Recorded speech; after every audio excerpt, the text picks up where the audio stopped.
Ang hatol ng kuneho, isinali ni Vilma C. Ambat. Noong unang panahon, na ang mga hayop ay nakapagsasalita pa, may isang tigreng naghahanap ng pagkain sa gubat. Sa kanyang paglilibot, nahulog siya sa napakalalim na hukay. Paulit-ulit na sinubukan ng tigre ang makaahon, subalit siya ay nabigo. Sumigaw siya ng sumigaw upang humingi ng tulong, subalit walang nakarinig sa kanya. Kinabukasan, muling sumigaw ang tigre upang humingi ng tulong hanggang mapaos. Gutom na gutom at habong-apo na ang tigre. Lumupasay na lamang siya sa lupa. Naisip niyang ito na ang kanyang kamatayan. Walang ano-ano ay nakaninig siya ng mga yabag. Nabuhayan siya ng loob at agad tumayo.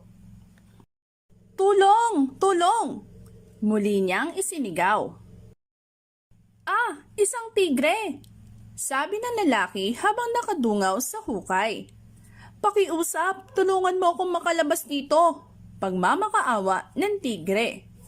Kung tutulungan mo ko, hindi kita makalilimutan habang buhay. Naawa ang lalaki sa tigre, subalit naisip niya baka kainin siya nito. Gusto sana kitang tulungan, subalit nangangamba ako sa maaring mangyari. Patawad. Ipagpapatuloy ko na ang aking paglalakbay. Wika ng lalaki at nagpatuloy sa paglalakad. Sandali! Sandali! Huwag mong isipin yan. Pakiusap ng tigre. Huwag kang mag-alala. Pangako ko, hindi kita sasaktan. Nagmamakaawa ako, tulungan mo ako. Kapag ako ay nakalabas dito, tatanawin kong malaking utang na loob. Tila labis na nakakaawa ang tinig ng tigre, kaya bumalik ang lalaki upang tulungan nito. Nakahanap siya ng troso at dahan-dahan niyang ibinaba sa hukay. Gumapang ka dito, sabi ng lalaki. Gumapang ang tigre sa troso hanggang makaahon sa hukay. Nakita ng tigre ang lalaking tumulong sa kanya. Naglaway ang tigre at naglakad paikot sa lalaki. Sandali! Hindi ba nangako ka sa akin na hindi mo ako sasaktan? Ito ba ang paraan mo ng pagpapasalamat at pagtanaw ng utang na loob? Sumbat ng lalaki sa tigre. Wala na akong pakialam sa pangakong yan dahil nagugutom ako. Hindi ako kumain ng ilang araw. Tugon ng tigre. Sandali! Sandali! Ang pakiusap ng lalaki. Tanungin natin ang puno ng pino kung tama bang kainin mo ko. Sige, ang wika ng tigre. Pero pagkatapos natin siyang tanungin, kakainin na kita. Gutom na ako. Ipinaliwanag ng tigre at ng lalaki sa puno ng pino ang nangyari. Anong alam ng tao sa pagtanaw ng utang na loob? Tanong ng puno ng pino.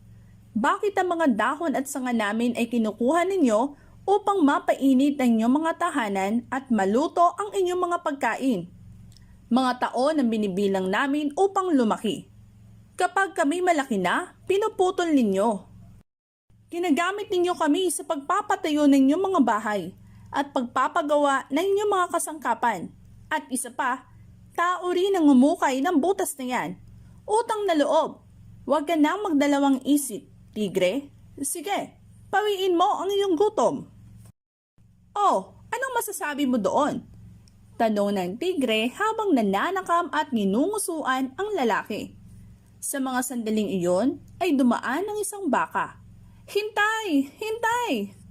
Pakiusap ng lalaki. Tanungin natin ang baka sa kanyang hatol.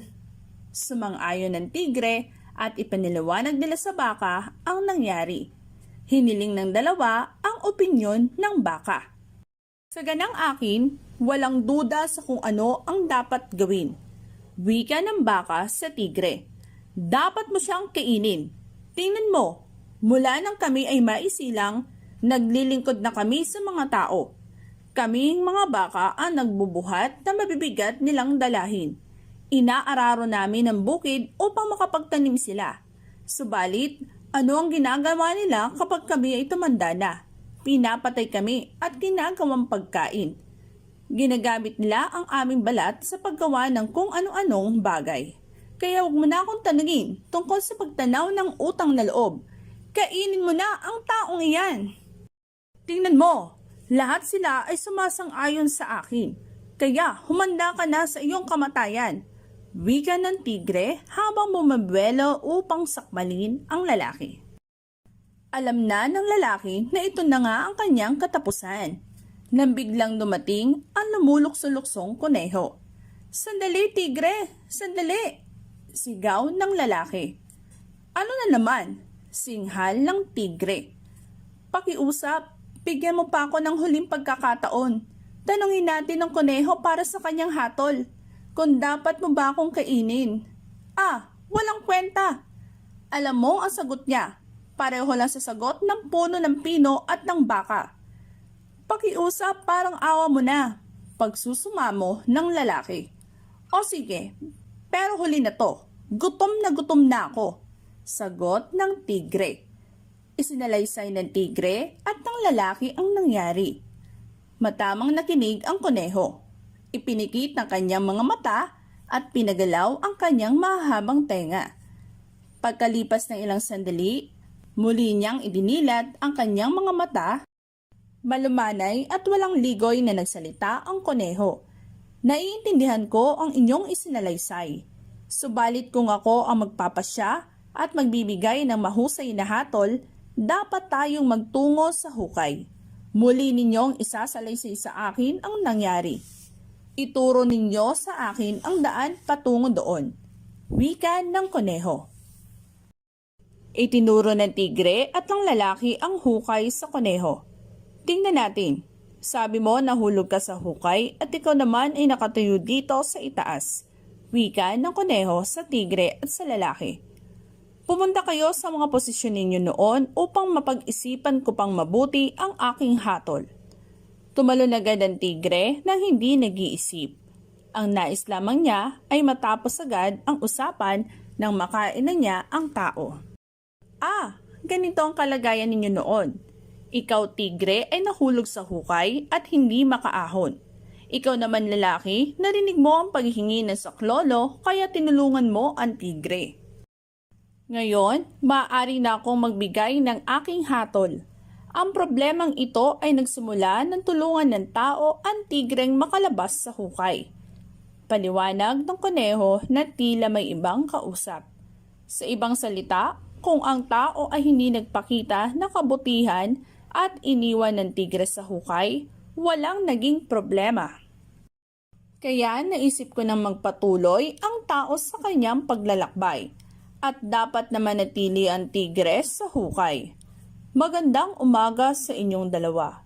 Wika ng matalinong kuneho at nagpatuloy sa kanyang paglukso.